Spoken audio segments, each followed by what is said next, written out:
nombre es Danilo Barcudi y yo voy a estar a cargo del módulo 2 y el módulo 3. El objetivo principal de este práctico es que ustedes conozcan las etapas básicas y comunes que conforman una marcha diagnóstica de una determinada enfermedad infecciosa. Una de las etapas más importantes es la selección y la elección de la muestra, ¿sí? Esta muestra tiene que ser representativa del sitio de infección, ¿sí? En el caso de que yo esté sospechando de una infección urinaria, voy a tener que elegir la muestra más óptima para poder llegar a ese diagnóstico, ¿sí? La muestra más óptima en ese caso sería una muestra de orina, ¿sí? Si en el caso de que esté sospechando de una infección del sitio del sistema nervioso central, ¿sí? Por ejemplo una meningitis, la muestra de elección sería líquido cefalorraquídeo, ¿sí? También es importante la forma de la recolección de la muestra, ¿sí? Cómo voy a obtener esa muestra, si va a ser con una punción, si esta punción va a ser en un sitio que está normalmente estéril, ¿sí? Como por ejemplo líquido cefalorraquídeo, o por ejemplo la sangre, ¿sí? O si esta muestra va a provenir de un sitio que está normalmente colonizado por la microbiota habitual, ¿sí? Como en el caso del tracto gastrointestinal, ¿sí?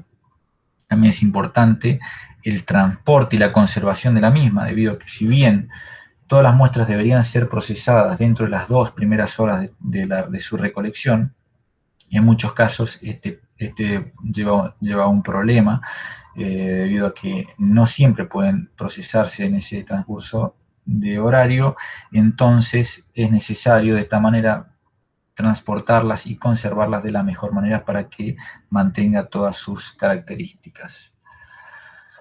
Luego de la muestra vamos a hacer un examen directo del material, ¿sí?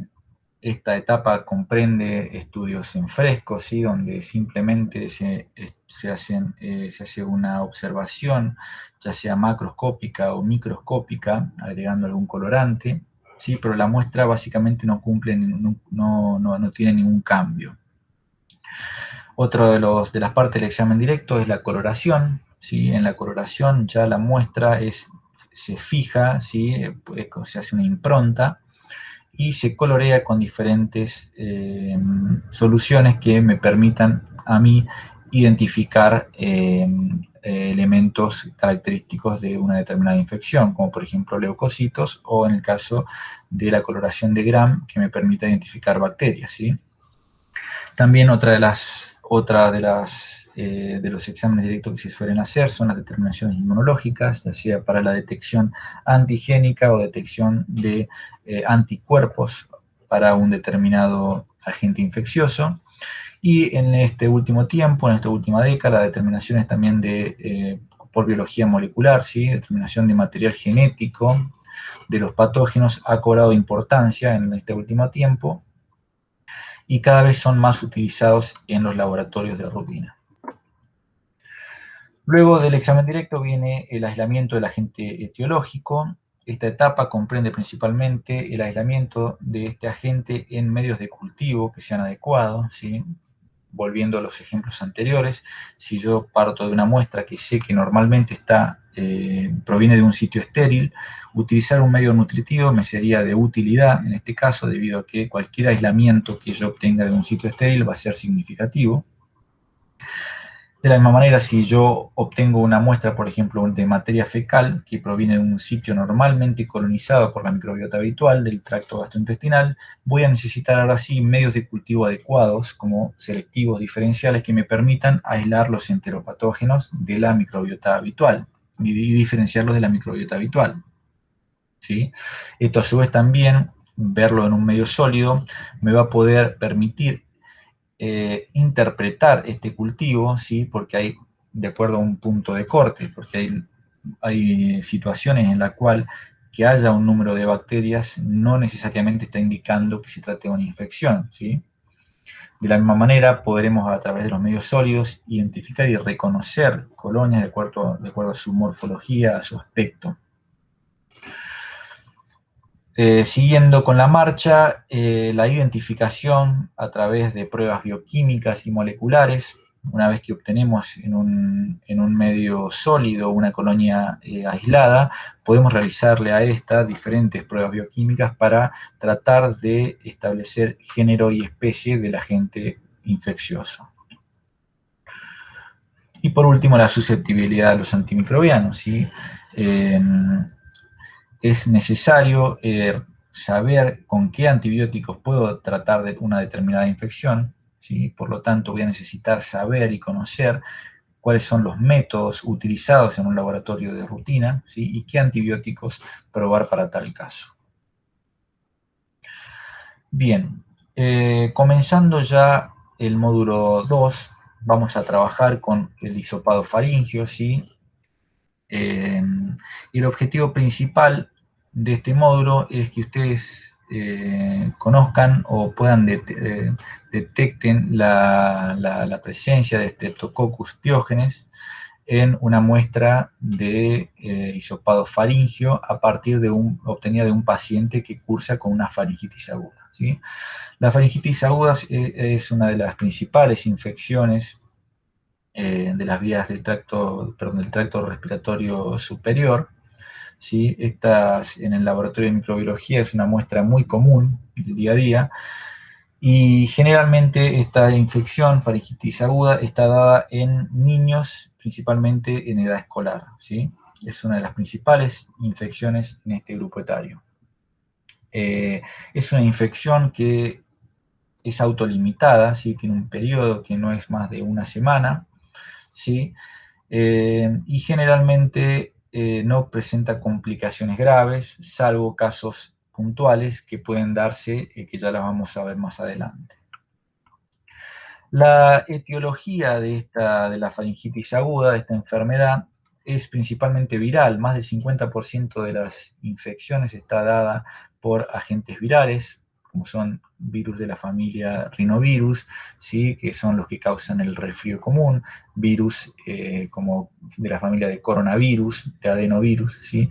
Estos virus son normalmente los agentes causales de estas faringitis, ¿sí? Y es de suma importancia poder diferenciar una faringitis viral de la faringitis bacteriana. Yendo puntualmente a la faringitis bacteriana, aproximadamente entre un 15 y un 30% de las faringitis totales se da por bacterias, pero dentro de este grupo de bacterias, Streptococcus pyogenes es el principal agente causal, ¿sí? Por lo tanto, el diagnóstico bacteriano va a estar dirigido a la búsqueda principal de Streptococcus pyogenes. No con esto quiero decir que sea la única bacteria que produce faringitis, pero sí yo desde mi laboratorio debo priorizar la búsqueda de Streptococcus pyogenes debido a que es el patógeno más frecuente. También tenemos otros microorganismos como otros Streptococcus del grupo C y G, por ejemplo, Streptococcus disagalactea de subespecie Ximilis. Si vamos a ciertas regiones endémicas, vamos a tener Corynebacterium difteriae, ¿sí? En zonas endémicas de difteria, ¿sí? También Arcanobacterium haemolyticum, que es una bacteria que normalmente produce infecciones, frecuentemente produce infecciones, pero ya en pacientes adultos, ¿sí? O adolescentes, adultos jóvenes, ¿sí? Pero como repito, vamos a enfocar siempre que tengamos una muestra de hisopado faríngeo el diagnóstico a la búsqueda de Streptococcus pyogenes.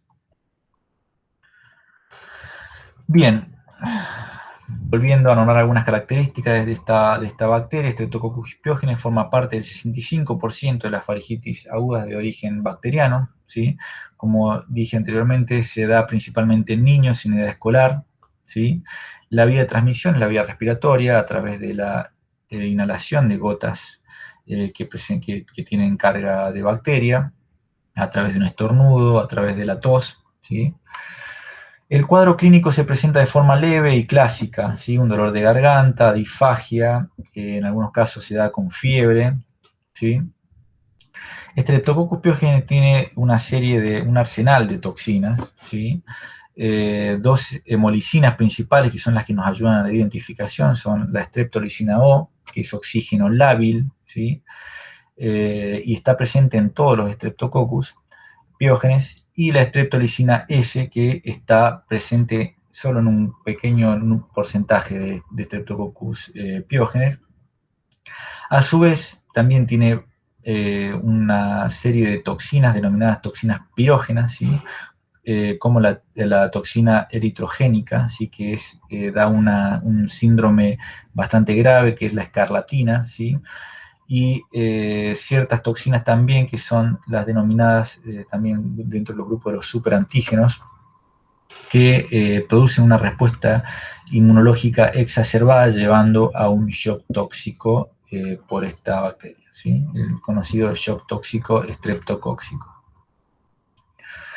Si bien el cursado de la infección es limitado, ¿sí? Pueden haber complicaciones.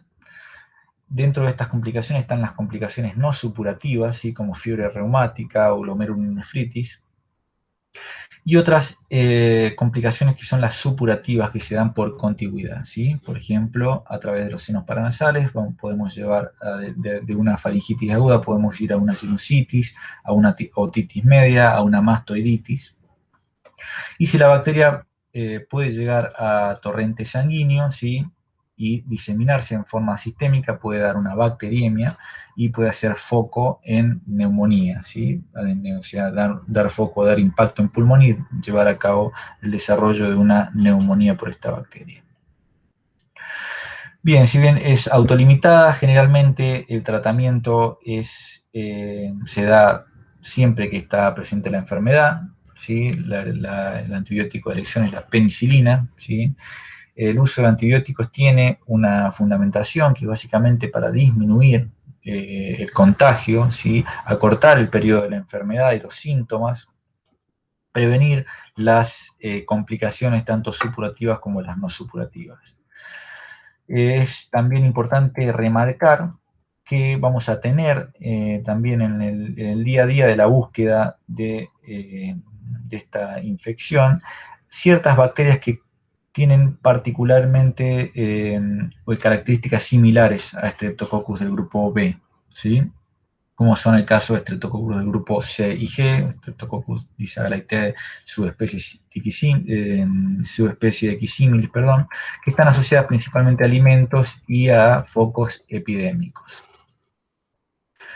Bien, para comenzar la toma de muestra, teniendo en cuenta la emergencia sanitaria en la cual nos encontramos, y siendo el hisopado faríngeo y la faringitis aguda una infección respiratoria, es importante tomar las precauciones, ¿sí? Para poder llevar a cabo una buena toma de muestra, ¿sí? Y no quedar expuestos a una posible infección viral, en este caso el SARS-CoV-2. Por lo tanto, el Ministerio de Salud, junto con el Instituto Malbrand, Instituto Nacional de Enfermedades Infecciosas, da una serie de pasos a seguir para la realización de la toma de muestras respiratorias, ¿sí? Por lo tanto, es necesario que el personal que vaya a tomar la muestra sea un personal que esté dotado del equipo de protección personal o EPP, para evitar posibles contagios de pacientes que puedan estar cursando con SARS-CoV-2 en forma concomitante con Streptococcus pyogenes. A los fines de nuestro práctico, las muestras se van a tomar con el equipo de protección personal, pero fueron obtenidas ya de pacientes que fueron negativos para SARS-CoV-2.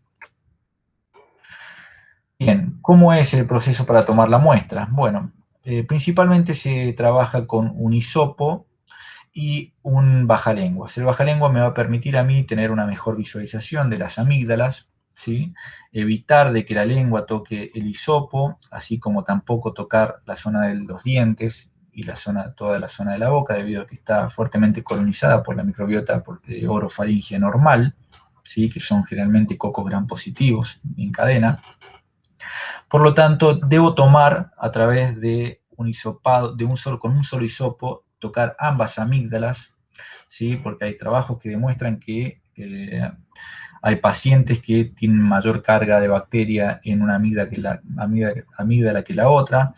Entonces, para disminuir estos falsos negativos, debemos tomar hisopado de ambas amígdalas.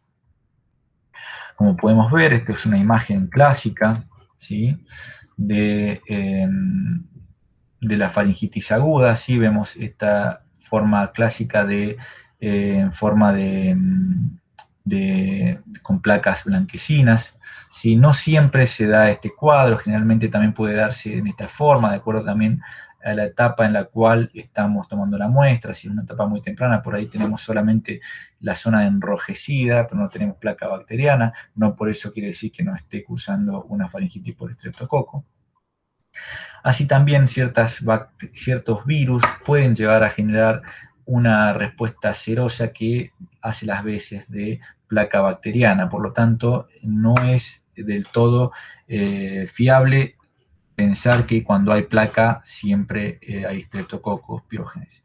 Por lo tanto, el hisopado debe hacerse bien en esta zona, tocar bien ambas amígdalas para poder tratar de recuperar la mayor cantidad de muestra posible. Bien, siguiendo con el procesamiento en el laboratorio y siguiendo con las normas actuales, de acuerdo a la emergencia sanitaria por el SARS-CoV-2, la muestra de hisopado debe tomarse y procesarse, una vez que es tomada con el EPP, que ya hablamos previamente, debe ser procesada en una cabina de bioseguridad tipo 2. ¿Sí? Todas las muestras respiratorias deben ser procesadas en una cabina de bioseguridad tipo 2 para evitar la diseminación y la exposición a el SARS-CoV-2. Debido a que hay trabajos ya que expresan que la exposición a muestras de vías respiratorias tanto superiores como inferiores sin las medidas apropiadas de contención y de control representan el mayor riesgo para contraer la infección por SARS-CoV-2.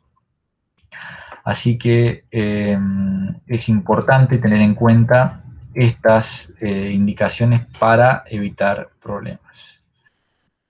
Bien, el examen directo del material, bueno, la coloración de Gram no es recomendable debido a que, como ya expliqué previamente, la boca está colonizada normalmente por la microbiota orofaringia, que generalmente está dada por cocos Gram positivos. Por lo tanto, la coloración de Gram no me aportaría nada al diagnóstico si yo veo cocos Gram positivos, ¿sí?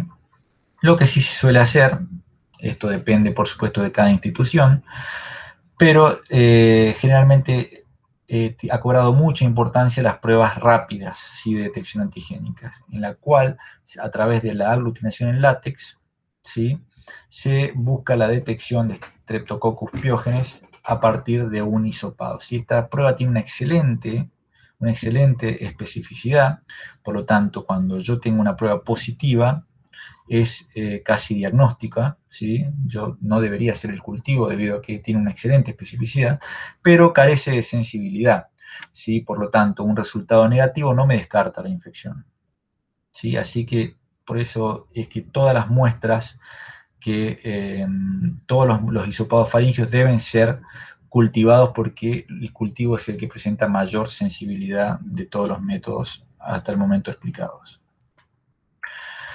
Los métodos genéticos, como ya vine explicando, han cobrado mucha importancia en la última década, ¿sí? No solo por la gran sensibilidad y la gran especificidad que presenta, sino que también los costos han ido bajando, ¿sí? Entonces ya no es tan inaccesible como solía ser en otros tiempos la implementación de técnicas moleculares de detección rápida, por ejemplo la PCR múltiple para panel respiratorio, en un laboratorio de rutina. Por lo tanto, en nuestro práctico nosotros no vamos a realizar pruebas rápidas y tampoco vamos a realizar la coloración de Gram, ¿sí?, el examen directo. Por lo tanto, directamente vamos a partir de la muestra que obtenemos a través del hisopado faríngeo y vamos a ir directamente al cultivo en placa. Bien, ¿cómo se realiza el cultivo? Bueno, el cultivo se realiza en agar sangre de carnero, ¿sí?, al 5%, Este es el medio de cultivo, es un medio de cultivo nutritivo, ¿sí? Acá van a crecer un gran número de microorganismos, pero tiene la particularidad también de ser diferencial. ¿Por qué es diferencial? Porque me permite evidenciar qué tipo de hemólisis producen las bacterias que crecen en él. El hisopado se realiza, la siembra en placa se realiza haciendo una descarga masiva en una porción de la placa y luego estriando para poder separar bien la muestra en toda la placa a través de una anza en aro. Al terminar el estriado se deben realizar punciones en profundidad en la parte de la descarga masiva. Esto me va a ayudar en la identificación para poder detectar las streptoricinas o que es la oxígeno lábil, debido a que al hacer la punción generamos una relativa anaerobiosis o microaerobiosis en el fondo de la placa que me permite ver el incremento de la hemólisis cuando está presente la streptoricina O. Las placas son sembradas, son incubadas en aerobiosis, o sea, en la atmósfera normal, la estufa, a 37 grados por 24 horas. Así que los invito ahora a pasar a la parte práctica para poder ver cómo es la toma de muestras y la siembra en los medios de cultivo. Bueno chicos, bienvenidos a la parte práctica del módulo 2 del práctico de bacteriología y virología. En esta parte vamos a realizar la toma de muestra, ¿sí?, del hisopado faríngeo de un paciente en el cual se sospecha de faringitis aguda.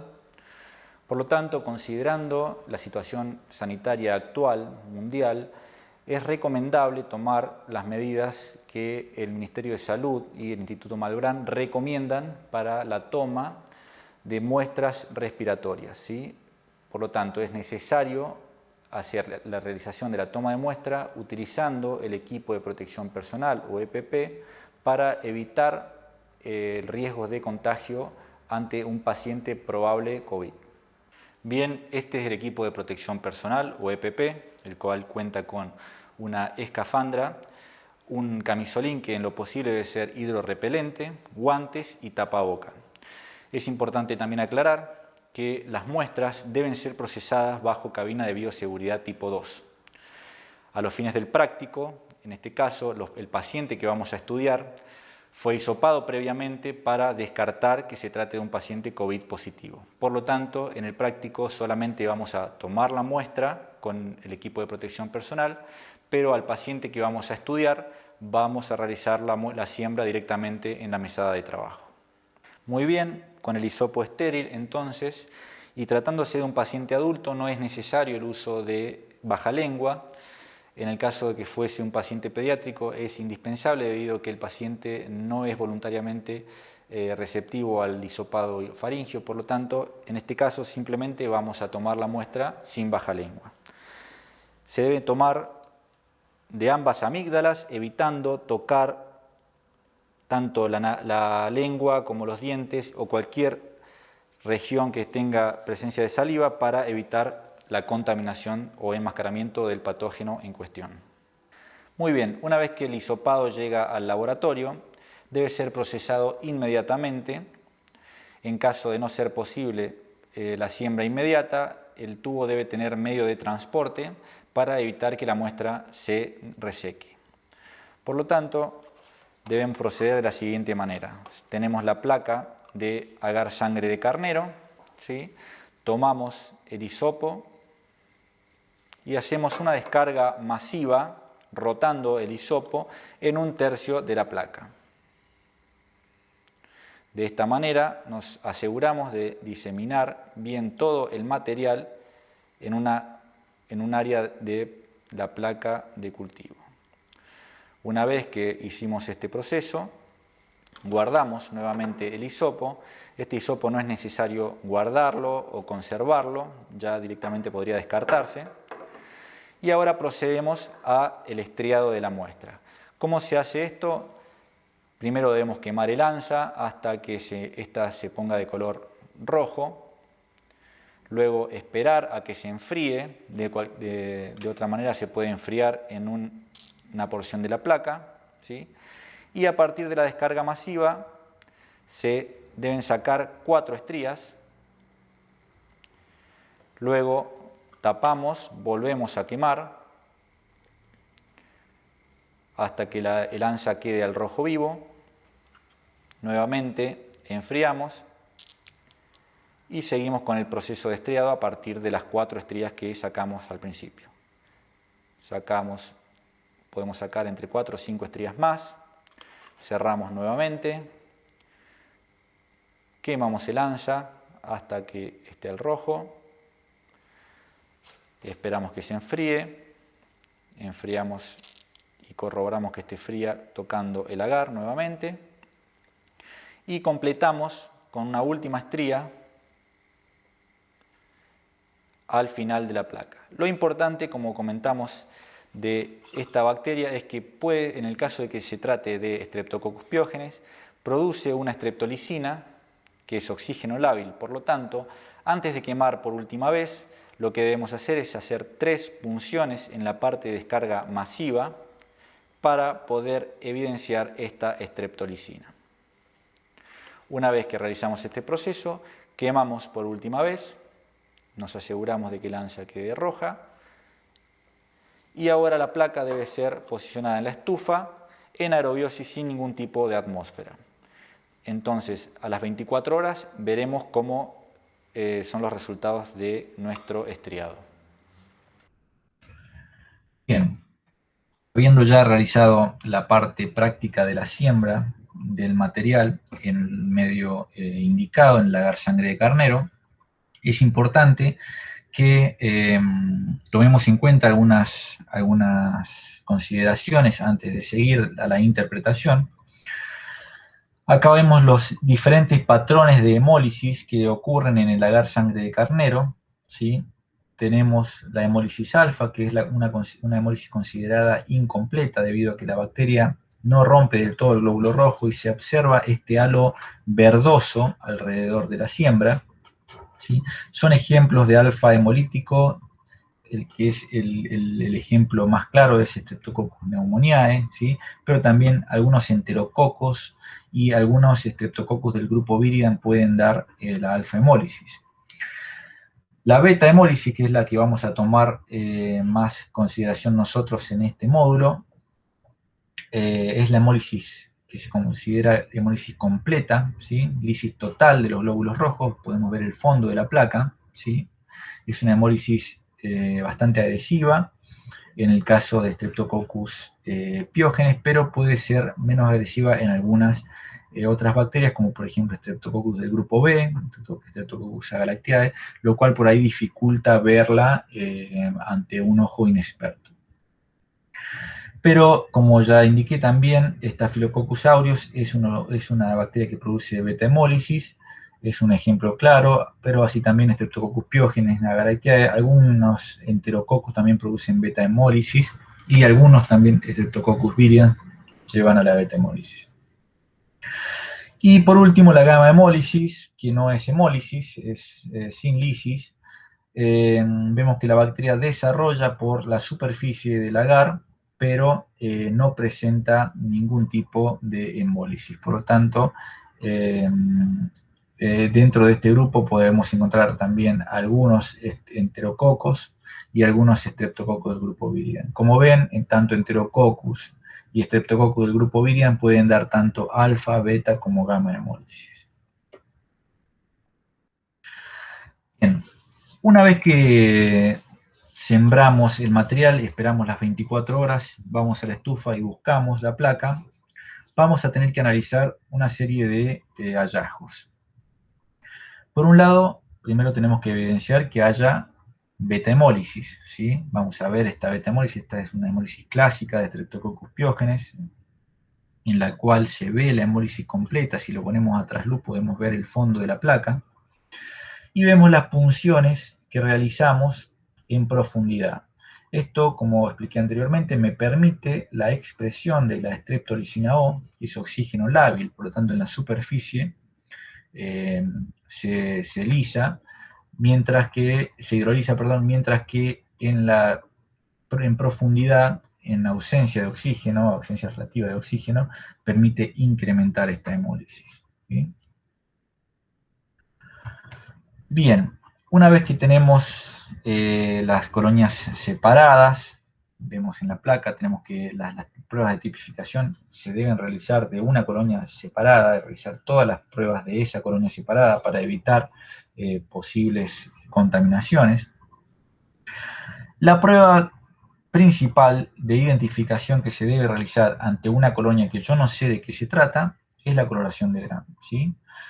Rápidamente, la coloración de Gram, porque este concepto ya, la coloración ya la han visto en otros prácticos, en microbiología general lo han visto, así que vamos a repasar rápidamente el concepto de la coloración, el fundamento. Consiste en 4 etapas. La primera etapa, tenemos un frotis con la bacteria en cuestión. Vamos a agregar un colorante que es el cristal violeta. Este colorante ingresa a todas las bacterias que están en el frotis. Luego agregamos una segunda solución que es el Lugol, ¿sí? El mordiente, el acomplejante. Este Lugol se va a acomplejar con el cristal violeta y va a generar un complejo de mayor tamaño, ¿sí? Cuando nosotros agregamos el alcohol acetona, ¿sí? Ocurren dos cosas. Por un lado, hay un lavado, ¿sí? Es un decolorante, pero a su vez produce una deshidratación en las bacterias. Esta deshidratación afecta principalmente al peptidoglicano. Como sabemos, las bacterias gram positivas tienen un peptidoglicano más grueso, una capa más gruesa que las bacterias gram negativas, ¿sí? Por lo tanto, el complejo que se forma en las bacterias gram positivas al deshidratarse, ahora este complejo que ingresó a la célula ya no puede salir de las células gram positivas. Pero como el peptidoglicano es más delgado en bacterias gram negativas, este complejo puede salir fácilmente por este peptidoglicano. Por lo tanto, hasta este paso, las bacterias gram positivas las vamos a ver violetas y las bacterias gram negativas las vamos a ver decoloradas. El último paso es la correlación de contraste con safranina, lo que me va a permitir ver a las bacterias que no retuvieron el colorante de un color fucsia, ¿sí? Estas son algunas imágenes, vemos acá bacterias a cocos gram positivos y bacilos gram negativos, ¿sí? De este color violeta los gram positivos, fucsia los gram negativos. Vemos acá, por ejemplo, cocos gram positivos, bien la forma en disposición de racimos, fíjense, a diferencia de estos que están un poco más lanceolados, estos son bien redonditos. Cocos gram positivos formando cadenas largas, ¿sí? Esto es típico de enterococos. Es importante también que tengan en cuenta que no siempre es fácil ver la disposición en racimo o en cadena. Si nosotros partimos de un cultivo sólido y tenemos que levantar colonias de ese cultivo sólido, generalmente no vamos a ver la disposición real. Para poder ver la disposición real, nosotros necesitamos hacer un cultivo líquido, donde la bacteria crece en su forma natural. Luego tomamos una gota de ese cultivo líquido y lo secamos, lo fijamos y luego lo coloreamos y vamos a poder ver ahora sí la disposición real de esta bacteria. Bien, entonces ya habiendo hecho la identificación, la coloración de Gram, ya sabemos que estamos ante la presencia de una bacteria, por ejemplo, siguiendo el caso de nuestro práctico, de un coco Gram positivo. Debemos empezar a hacer baterías de pruebas, ¿sí? Hay numerosos esquemas, si ustedes agarran un libro de microbiología van a encontrar un esquema que probablemente sea diferente al esquema que encuentran en otro libro de microbiología, debido a que no hay una sola forma de identificar una bacteria, sino que hay diferentes estrategias y cada uno va adaptando la que le parece más sencilla y la que, de acuerdo a su laboratorio, puede realizar, ¿sí? El esquema que nosotros vamos a presentar es el siguiente, ¿sí? A partir de cocos gram positivos en cadena, ¿sí? Se les realiza una prueba, que es la prueba básica que se le da a todos los cocos gram positivos, que es la prueba de la catalasa.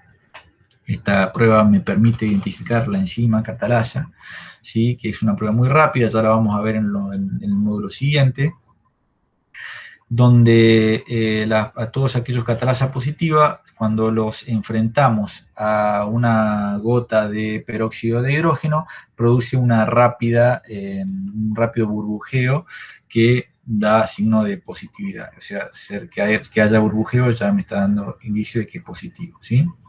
Nosotros vamos a partir desde el agar sangre de carnero, ¿sí? En aerobiosis, debido a que nosotros pusimos la placa en la estufa sin ningún tipo de atmósfera que no sea la aeróbica. Entonces vamos a estar posicionados sobre el grupo de los Streptococcus y de los Enterococcus. A partir de este momento necesitamos ver la hemólisis. Vemos la hemólisis. Si estamos ante la sospecha de Streptococcus pyogenes, deberíamos ver beta-hemólisis, ¿sí? Y al ver que hay beta-hemólisis, debo realizar una prueba que es fundamental para los beta-hemolíticos, que es la sensibilidad a bacitracina. Esta prueba es muy común sobre los beta-hemolíticos y consiste en tocar una colonia aislada de un beta-hemolítico, diseminarla de esta forma sobre una placa de agar sangre, la misma placa en la cual sembramos, ¿sí? Y depositar un disco de bacitracina. Bacitracina es un antibiótico que actúa a nivel de la pared celular, de la pared celular bacteriana, inhibiendo la síntesis de pared. Por lo tanto, aquellas bacterias que sean susceptibles o sensibles a bacitracina van a desarrollar hasta un cierto lugar, hasta donde difundió la bacitracina, y a partir de acá va a estar inhibido. Por lo tanto, vamos a ver un halo de inhibición en aquellas bacterias que sean sensibles a bacitracina, ¿sí? Cualquier halo de inhibición ya me da indicio de que es positiva para la prueba, ¿sí? Siguiendo con la marcha, si obtenemos un resultado de sensibilidad para la bacitracina, debemos confirmar la sospecha de Streptococcus pyogenes a partir de la prueba del PIR, ¿sí? Esta prueba es una prueba también muy común en un laboratorio de microbiología, que consiste en la detección de una enzima, ¿sí? La L-pirrolidonil peptidasa, ¿sí? Esta enzima que está presente en cierto grupo de bacterias, ¿sí? Nosotros lo que hacemos básicamente es presentarles a un inóculo bacteriano, sí, que se realiza sobre solución fisiológica, le agregamos un disco de un sustrato, ¿sí? Que va a ser hidrolizado por la enzima. Este sustrato es el L-pirrolidonil beta-naftilamida.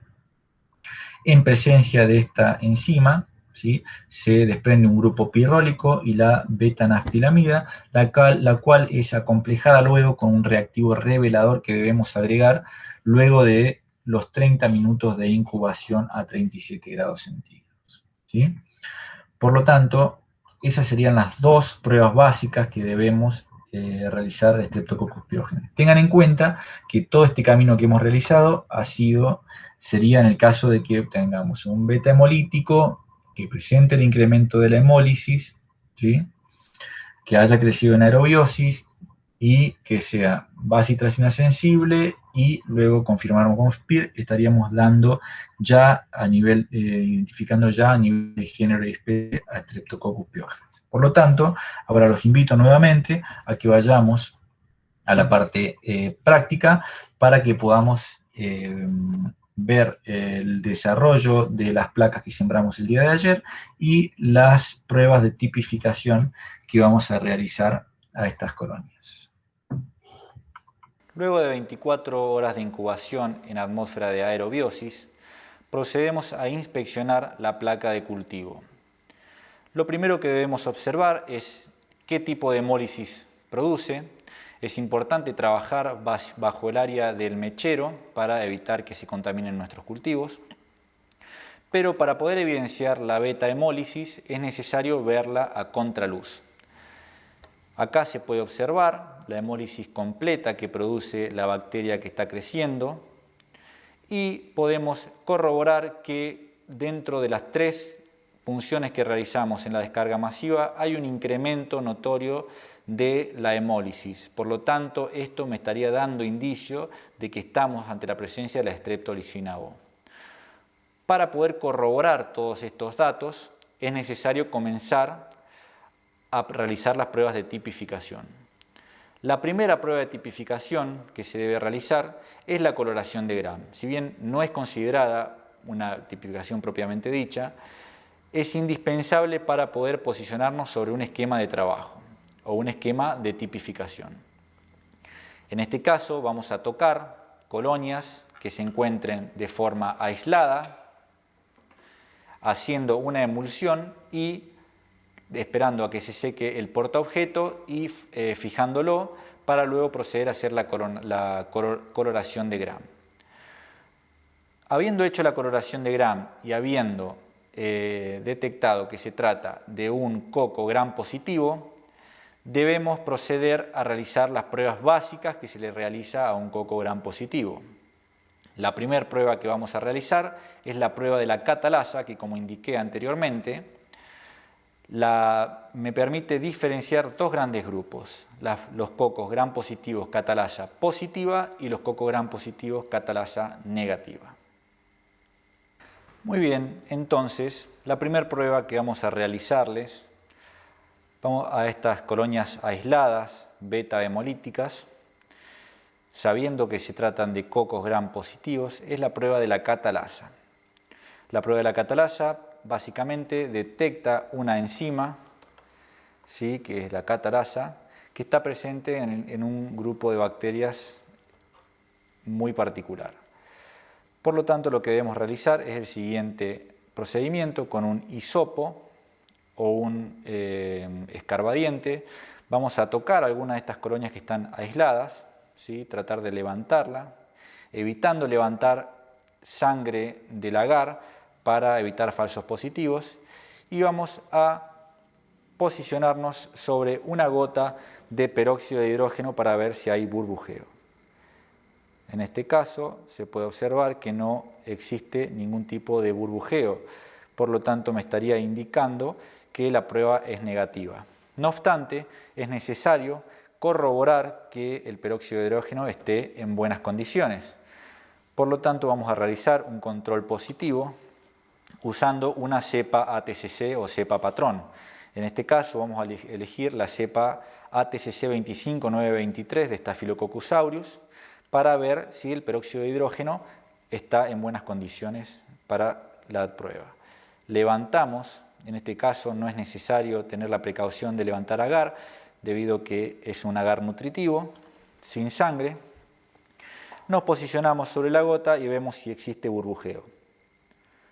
Efectivamente, se puede observar que hay burbujeo, por lo tanto, la prueba está convalidada. Bien, una vez ya identificada nuestra bacteria como coco Gram positivo catalasa negativa, es necesario proseguir con las pruebas que estuvimos discutiendo en la parte teórica. ¿Cuáles son estas 2 pruebas que vamos a realizarle a la bacteria en cuestión? La primera prueba que vamos a realizarle es la sensibilidad a bacitracina, ¿sí? En este caso debemos quemar el ansa nuevamente, esperar a que se ponga al rojo vivo, dejar que se enfríe, podemos enfriar en el agar sin sembrar y vamos a levantar una sola colonia aislada, tratando de evitar tocar alguna otra o algún contaminante que pudiese haber en la placa. Me cercioro de que sea una colonia beta hemolítica, levantándola y luego diseminándola en media placa de agar sangre de carnero, el mismo que usamos para realizar la siembra inicial. Lo tratamos de diseminar por un área casi total a la mitad de la placa, ¿sí?, yendo y viniendo para tratar de evitar que existan huecos. Bien, y una vez que acabamos de diseminar nuestra colonia, vamos a proceder a colocar el disco que está impregnado con el antibiótico bacitracina. En este caso, nos va a permitir saber si este antibiótico inhibe o no el desarrollo de la bacteria en cuestión. Tomando un disco y posicionándolo en el medio del agar, donde yo sé que está diseminada mi bacteria, terminaríamos la siembra. Por otro lado, vamos a realizar otra prueba más, que es la prueba del CAMP, que ya vamos a desarrollar la parte teórica en el siguiente módulo, simplemente para que tengan un control negativo de esta prueba. Nuevamente, vamos a levantar algunas de las colonias que vemos sobre la beta hemólisis y vamos a realizar de esta manera un trazado para engordar la zona a donde yo siembro. Trato de ir y volver, ¿sí?, haciendo las veces de una barra. ¿Qué voy a hacer ahora? Nuevamente tengo que quemar el ansa y esperar a que se enfríe, y vamos a tomar una estría de la misma cepa de Staphylococcus aureus ATCC 25923, la cual sirve como control para la beta hemólisis y corroborar que se trata de un test de CAMP. Por lo tanto, levantamos la bacteria Staphylococcus y vamos a trazar perpendicularmente a la siembra que hicimos de nuestra bacteria en cuestión, tratando de evitar tocar donde pasamos con la bacteria en cuestión. Por lo tanto, trazamos perpendicularmente lo más cerca posible para que quede en la forma de una T. Una vez terminado este proceso, quemamos nuevamente el ansa y debemos llevar la placa nuevamente a la estufa por 24 horas en aerobiosis. El día de mañana vamos a corroborar si la bacitracina es sensible o es resistente y si el CAM es positivo o negativo, para continuar con otras pruebas complementarias. Bien, luego de las 24 horas de incubación en estufa, vamos a proceder a ver cómo dieron las pruebas que largamos el día de ayer. En una primera observación debemos ver si seguimos observando la beta hemólisis, por lo cual vamos a abrir la placa cerca del mechero y a trasluz vamos a observar lo siguiente. Podemos ver que se alcanza a ver la parte de atrás del agar, por lo tanto estamos en presencia de una beta hemólisis, una hemólisis completa, ¿sí?, pero vemos que en la proximidad del disco no hay desarrollo bacteriano. Esto me estaría indicando que la bacitracina para esta bacteria es sensible. Por lo tanto, esta prueba se considera bacitracina sensible, ¿sí? Por otro lado, en la otra mitad de placa vamos a observar que habíamos realizado la estría de Staphylococcus aureus y la estría de la bacteria en cuestión para poder evidenciar si existía el factor CAM. El factor CAM, como vemos, para que sea positivo debería darme en la confluencia de ambas hemólisis, la de Staphylococcus aureus y la de mi bacteria en cuestión, debería darme una forma de punta de flecha. En este caso no observamos la punta de flecha, sino que observamos ambas hemólisis por separado. Por lo tanto, esta prueba es considerada negativa para esta bacteria. Bien, por lo tanto, teniendo bacitracina sensible, vamos a proceder a realizar la última prueba que nos va a permitir confirmar si se trata de Streptococcus pyogenes. Vamos a sumar aún una prueba más para poder tener otro control negativo. En este caso vamos a alargar la prueba de PIR, ¿sí?, que en este caso se detecta una enzima, que es la L-pirrolidonil peptidasa, en la cual la voy a evidenciar agregando un disco del sustrato de esta enzima, que es la L-pirrolidonil beta-naftilamida, en un tubo de hemólisis que tiene 200 microlitros de solución fisiológica. Lo que debo realizar es un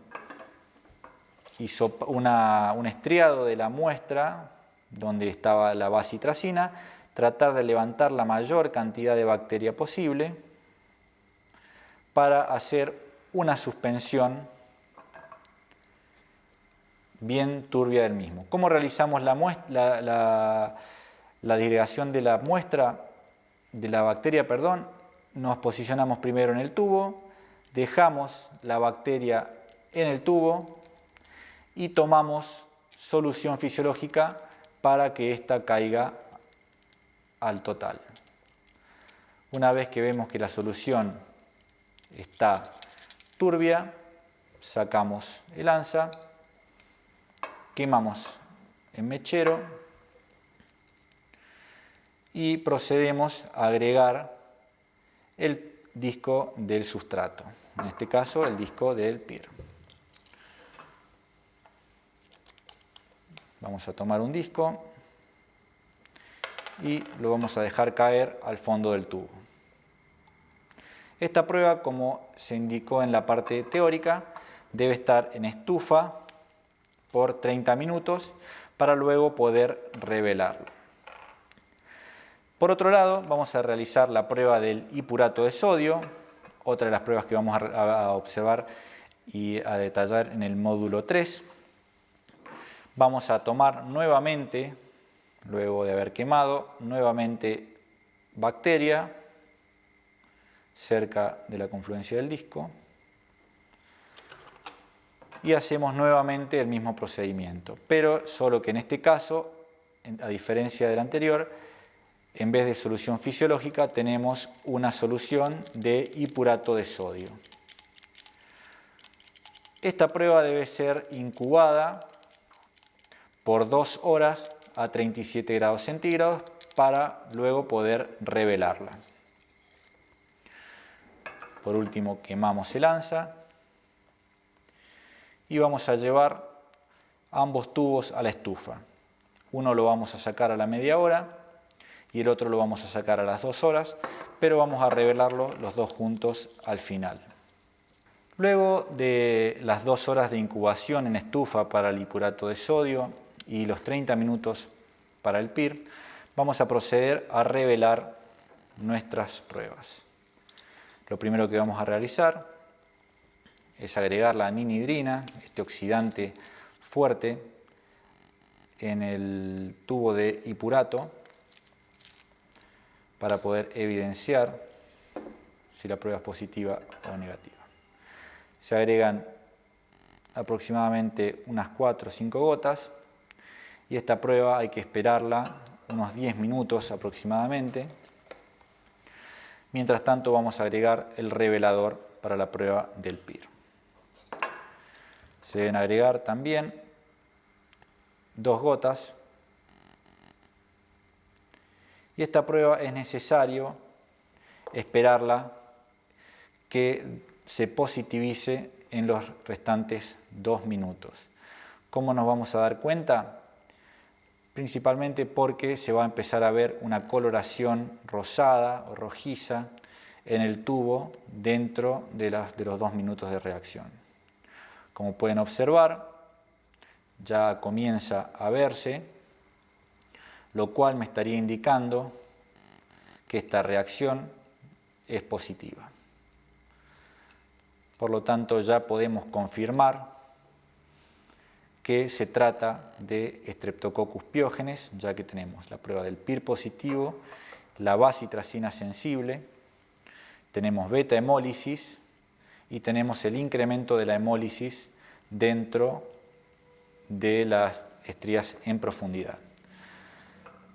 Como podemos ver, el tubo de hipurato sigue negativo, si bien la prueba debe esperarse hasta los 10 minutos, se debería haber empezado a ver una coloración azul en el caso de ser positivo, y vemos que tiene exactamente el mismo color que cuando lo sembramos. Por lo tanto, vamos a considerar esta prueba como negativa. De esta manera, concluimos la identificación de Streptococcus pyogenes a partir de una muestra de hisopado faríngeo.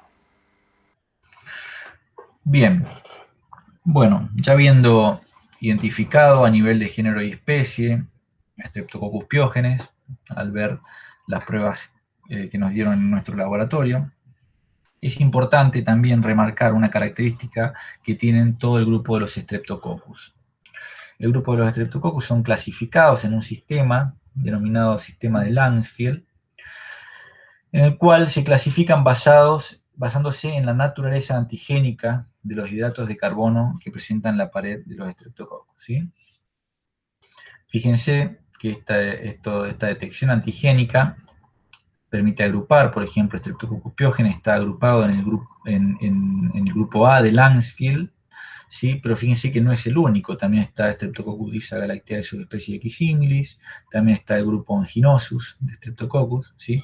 Por lo tanto, al decir Streptococcus del grupo A, suele estar relacionado a Piógenes, o sea, uno suele referirse Streptococcus del grupo a Piógenes, pero sepan que no es el único agente que está dentro del grupo A, ¿sí? En el único caso que se da que una bacteria pertenece solamente a un grupo es en el caso del Streptococcus agalactiae, ¿sí? El único antígeno de superficie que presenta es el antígeno B. Por lo tanto, decir Streptococcus agalactiae es sinónimo de decir Streptococcus del grupo B, ¿sí? Bien, el paso final de este trabajo práctico es realizar la susceptibilidad a los antimicrobianos. Pero en este caso no es necesario su determinación rutinaria debido a que Streptococcus pyogenes es universalmente sensible a la penicilina, que es el tratamiento de elección, es la droga de elección, por lo tanto no se realiza en forma rutinaria. ¿Cuándo se realiza la susceptibilidad a los antibióticos en piógenes? Principalmente cuando tenemos un paciente que es alérgico a la penicilina, ¿sí? Por lo tanto debemos ensayar otras drogas para poder tratarlo, ¿sí? Generalmente se prueban drogas como los macrólidos, como eritromicina o clindamicina, los lincosamidas, y en estos casos sí está documentada la resistencia, por lo tanto es imprescindible realizar el antibiograma. Y en los laboratorios de referencia, ¿sí? En los centros de referencia, a motivo de vigilancia epidemiológica, se lleva a cabo la determinación de la sensibilidad de los antibióticos, pero simplemente por estudios de vigilancia. Bien, para ir cerrando, voy a darles unas imágenes complementarias que generalmente vemos en los prácticos, ¿sí? Para que vean más o menos cómo se ve en diferentes aislamientos en el laboratorio de rutina. Como ven, esta es una placa muy parecida a la que estuvimos viendo de Streptococcus pyogenes, ¿sí? Una hemólisis bien agresiva que podemos ver el fondo, ¿sí? Vemos las colonias bien separaditas, está casi puro el aislamiento. No vemos incremento de la hemólisis, ¿sí?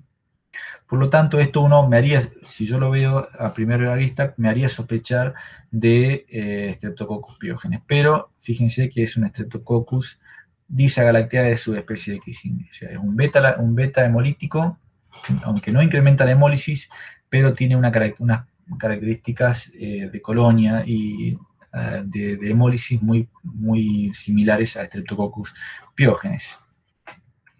Acá vemos el test de la bacitracina para Streptococcus pyogenes, ¿sí? Se ve la sensibilidad, el mismo ejemplo que vimos anteriormente.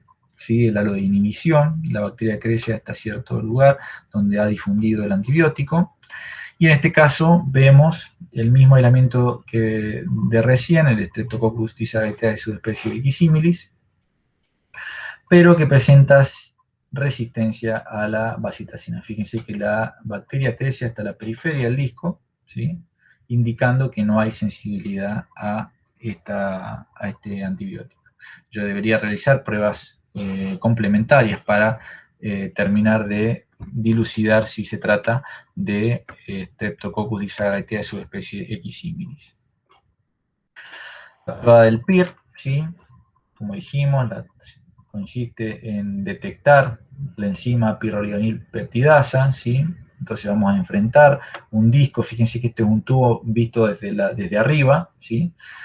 Vemos está el inóculo bacteriano con el disco con el sustrato, y si la bacteria presenta la enzima, ¿sí? La pirrolidinil peptidasa, va a dar como resultado una coloración roja luego de agregarle la cianamaldehído, ¿sí? el complejo que detecta la beta-naftilamida.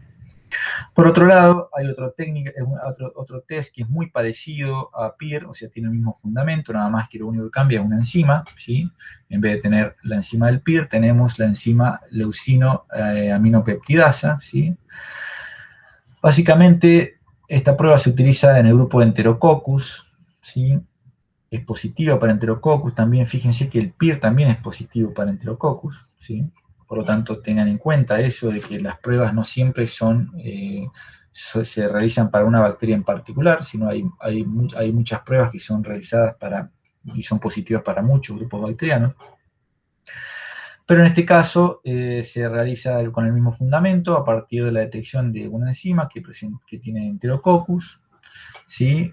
Tiene el sustrato, ¿sí? Que en este caso sería la leucina beta-naftilamida en vez de, en este caso, la otra enzima del PIR.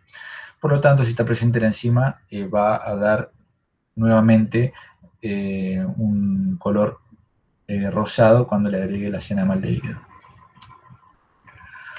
Bien, otra bacteria que nombramos, pero la vamos a ver ahora en un esquema más resumido y un esquema alternativo que les tengo para que se lo lleven y vean cuál les parece más fácil de asimilar. Es el Streptococcus pneumoniae, ¿sí? Y la prueba básica, la prueba más clásica para realizar la identificación es el test de la optoquina, ¿sí?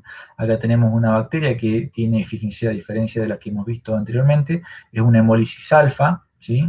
Hay una inhibición de esta bacteria, pero en este caso sí tengo que corroborar de que el halo de inhibición cumpla con más de 14 milímetros de halo de inhibición, ¿sí? Porque halos inferiores podrían estar tratándose de una resistencia, ¿sí? O de otra bacteria. ¿Cómo voy a confirmar esta bacteria, Streptococcus pneumoniae? Haciendo otra prueba complementaria que es la solubilidad en sales biliares, ¿sí? La solubilidad en bilis, ¿sí? Es una característica que tiene Streptococcus pneumoniae de disolverse en sales de desoxicolato de sodio, ¿sí? Acá vemos un tubo que está inoculado con Streptococcus pneumoniae en la derecha y un tubo que está inoculado con otro Streptococcus, ¿sí? El grupo mitis, y vemos que solamente Streptococcus pneumoniae es el que se disuelve en las sales biliares. Acá tenemos otro, vemos un tubo que está un tubo control que se ve más turbio que el tubo de test donde se hace la prueba para ver si es Streptococcus pneumoniae, ¿sí? Se ve más clarito. Este es el esquema alternativo que yo les tengo planteado para este módulo, ¿sí? Repito, no hay un solo esquema, sino que existen muchos esquemas en diferentes libros y van a poder encontrarse cuando investiguen un poco más. Pero yo creo que para los fines del práctico, saber cómo abordar a estas bacterias que hemos estado viendo es una forma alternativa y podría serles más útil. Bien, nosotros partimos entonces a partir de un gram, ¿sí? De cocos gram positivos, ¿sí? Y la primera prueba, que es la prueba que se le realiza a cualquier coco gram positivo, es la prueba de la catalasa, ¿sí? Una vez que realizo la prueba de la catalasa, veo si hay burbujeo, me estaría indicando que hay positividad. Si no hay burbujeo, es negativo, ¿sí? Si tenemos el grupo de los catalasa positivos, generalmente se asocia a la morfología agrupada, la forma en racimo, ¿sí? Y cuando es catalasa negativo, a la morfología en cadena. Dentro del grupo de los catalasa positivos, tenemos a estos cuatro, hay muchas bacterias más, pero a los fines de que ustedes conozcan, alcanza con que sepan estas 4, ¿sí? El grupo de Staphylococcus, un grupo de bacterias importantes, como patógenos humanos, ¿sí? Y como colonizantes también, muchos de Staphylococcus están colonizando la piel, las mucosas. Micrococcus también, colonizando la piel, Rotia y Alioiococcus. Bien, ¿cuál es la primera prueba que deberíamos realizarle a estos cocos gram positivos, catalasa positivo? Es ver qué tipo de metabolismo tienen, si es un metabolismo fermentativo o es un metabolismo oxidativo. Para determinar esto, se hace una prueba que es la OF-glucosa. Fíjense que todas las pruebas que yo estoy nombrando están bien descritas y desarrolladas en la guía, así que cada vez que vean alguno de estos nombres, vayan a la guía y léanla, lean el fundamento. Este método es bastante sencillo, consiste en un tubo que tiene una solución con un indicador y tiene glucosa. A un tubo se lo somete al inóculo bacteriano y se lo deja en aerobiosis, o sea, no se le pone tapón, y a otro tubo se le pone un tapón que puede ser vaselina o puede ser un tapón de parafina. De esta manera, si está fermentando, o sea, en el tubo donde no hay presencia de oxígeno, debería cambiar el indicador de azul a amarillo, y en el caso de que esté realizando un metabolismo oxidativo, debería crecer solamente en el lugar a donde está abierto al oxígeno, ¿sí? Y no en la parte donde está cerrada, o sea, donde está en anaerobiosis. Bueno, dentro de estos grupos, los que producen lo que tienen metabolismo fermentativo son Staphylococcus y Rotia. A su vez, estos dos se deben realizar una prueba complementaria, que es el crecimiento en cloruro de sodio al 5%. Solo las bacterias halófilas, ¿sí? Las que tienen capacidad de crecer en concentraciones de sal, pueden desarrollar en cloruro de sodio al 5%. Dentro de este grupo se encuentran los Staphylococcus. Una vez que llegamos al grupo de Staphylococcus, es importante dividir en el grupo de los coagulasa positivos y los coagulasa negativos. Los coagulasa negativos, esta prueba de la coagulasa, ya vamos a verla también el día de mañana, es una prueba bastante sencilla, se consiste en la coagulación del plasma.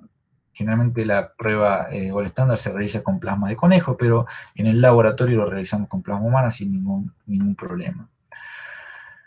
Se separa en dos grandes grupos, los coagulasa negativos y los coagulasa positivos. Dentro de los coagulasas negativos hay un grupo bastante grande, ¿sí? Que ya también vamos a ver el día de mañana las pruebas para llegar a identificarlos, pero a los fines de esta tabla me alcanza con que sepan llegar hasta coagulasa negativos.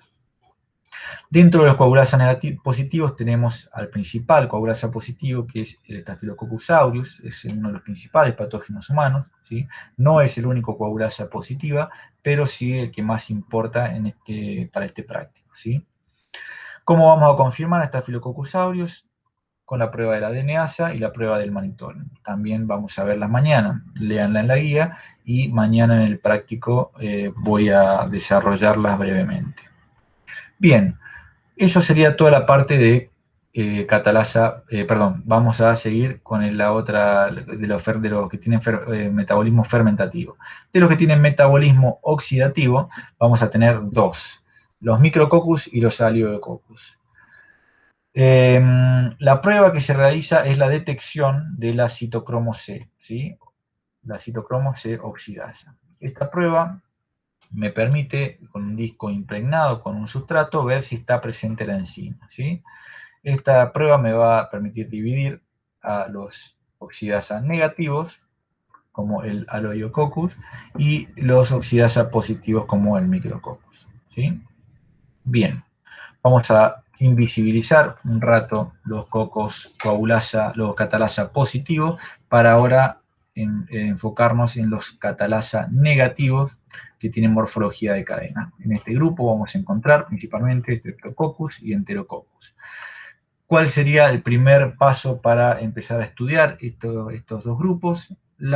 El tipo de hemólisis que presentan en agar sangre de carnero. Vamos a tener alfa hemolíticos, beta hemolíticos y gamma hemolíticos. Dentro del grupo de los alfa hemolíticos vamos a tener principalmente Streptococcus pneumoniae, ¿sí? Pero también vamos a tener algunas bacterias, algunas bacterias dentro del grupo de Enterococcus y algunos dentro del grupo de Streptococcus viridans. Tengan en cuenta también que dependiendo de la muestra de la que yo parto, es a qué bacteria voy a buscar primero. Si yo parto de una muestra respiratoria, de una neumonía, orientaré primero mi diagnóstico y tengo una bacteria aislada alfa hemolítica, orientaré mi diagnóstico principalmente a la búsqueda de Streptococcus pneumoniae, ¿sí? En el caso que tenga una escara, por ejemplo, o un pie diabético, ¿sí? Una infección de pie diabético, probablemente busque primero, antes que Streptococcus pneumoniae, busque algún género como Enterococcus, ¿sí? Que suelen ocasionar infecciones en este grupo de pacientes, ¿sí? Por lo tanto, de acuerdo al tipo de muestra, el tipo de muestra que yo voy a tener, voy a dirigir, y al tipo de infección en el cual sospecho, voy a dirigir mi diagnóstico, mi búsqueda. Pero en este caso, a los fines prácticos y para que sepan, se realiza la prueba de la optoquina, ¿sí? La que vimos recién, simplemente es muy similar a la de la bacitracina, se pone un disco que está impregnado de un antibiótico, que es la optoquina, y divide en los grupos de resistentes y sensibles a la misma. Grupo resistente vamos a tener los Enterococcus y el Streptococcus del grupo Viridans, y dentro de los grupos de la optoquina, de los optoquinas sensibles, tenemos a Streptococcus pneumoniae. ¿Cómo confirmamos a este género, al género de especie? A través de la solubilidad en bilis al 10%. ¿Sí? Esta es la única bacteria que es soluble en bilis. Por lo tanto, llegando hasta acá, ¿sí? Y tengo una solubilidad en bilis positiva, yo confirmo que se trata de Streptococcus pneumoniae. Bien, siguiendo con los beta hemolíticos, acá vamos a tener junto con Enterococcus y Streptococcus del grupo Viridans, que dijimos que estaban en todos, que tenían tanto alfa, beta y gamma hemólisis, pero vamos a tener las dos bacterias que nos interesan a nosotros en el módulo 2 y en el módulo 3, ¿sí? Streptococcus pyogenes y Streptococcus del grupo B. ¿Qué debería realizar primero? Bueno, la prueba de la bacitracina, ¿sí? que es la prueba que yo les dije que se le realizaba a los beta hemolíticos. Vamos a tener aquí los grupos de bacitracina sensible y los bacitracina resistentes. Dentro de los bacitracina sensibles tenemos Streptococcus pyogenes, como vimos en el práctico, y vamos a confirmar a través de la realización del test de Peer, ¿sí? Que también va a ser positivo. De esta manera yo termino de confirmar Streptococcus pyogenes. Y por otro lado, los bacitracina resistentes, ¿sí? Que vamos a tener Streptococcus del grupo B, Enterococcus y Streptococcus del grupo Viridans. ¿Cómo sigo acá la marcha? Realizando la prueba del CAMP, ¿sí? Esta es otra prueba que recomiendo que la lean en la guía, pero básicamente consiste en la identificación de una proteína difusible de membrana, ¿sí? Que la produce Streptococcus del grupo B, ¿sí? Y es una prueba que se realiza en conjunto con una estría de Staphylococcus aureus, una cepa ATCC, que me permite incrementar esa hemólisis cuando se junta con la hemólisis de Streptococcus del grupo B. Esta prueba da positivo para Streptococcus del grupo B y da una forma de incremento de hemólisis en forma de punta de flecha o paraguas, como quieran verlo. Mañana vamos a ver en las imágenes del práctico del módulo 3. Los positivos, entonces tenemos Streptococcus del grupo B, que vamos a confirmar con la prueba del hipurato de sodio. Esto no se preocupen, mañana vamos a ver estas pruebas porque el módulo 3 se trata del screening de Streptococcus del grupo B. Por otro lado, los que dan CAM negativos podemos tener Enterococcus del grupo, Enterococcus spp o bacterias dentro del grupo de Streptococcus del grupo Viridans. Y por último, los gamma hemolíticos dijimos que podían ser tanto Enterococcus como Streptococcus del grupo Viridans. Y la única prueba que debería realizar en este caso, si yo estoy ante la sospecha para diferenciar estos dos grupos, ¿sí? Es la bilis escurina, ¿sí? La prueba de la bilis escurina es una prueba que se realiza para el grupo de los Enterococcus, en el cual consiste en un medio que tiene esculina en sales biliares, ¿sí? Si la bacteria presenta la enzima, la beta-glucosidasa, que desdobla la esculina en esculetina y glucosa, debería luego, con las sales que presenta de hierro el medio, dar un precipitado negro. No se preocupen, mañana vamos a ver también esta prueba. Pero entonces, a fines de la marcha, es positiva para enterococos, para todos los enterococos. Por lo tanto, de esta manera, en el caso de que diera bilis esculina negativa, yo debería seguir haciendo más pruebas para poder llegar a identificar a nivel de género-especie los Streptococcus del grupo Viridae, ¿sí? Nuevamente les digo que no hay un solo esquema, hay muchos esquemas, por lo tanto no se vuelvan locos, simplemente traten de ver con cuál es más fácil para acordarse de las pruebas y ver cuáles son positivas y cuáles son negativas. Acá me olvidaba, pero Enterococcus, como vimos anteriormente, da la prueba del PIR positivo y la prueba del LAP también positivo, ¿sí? Entonces, este es el esquema, se los dejo. Y nos veremos mañana en el módulo 3 del screening para Streptococcus del grupo B en mujeres embarazadas.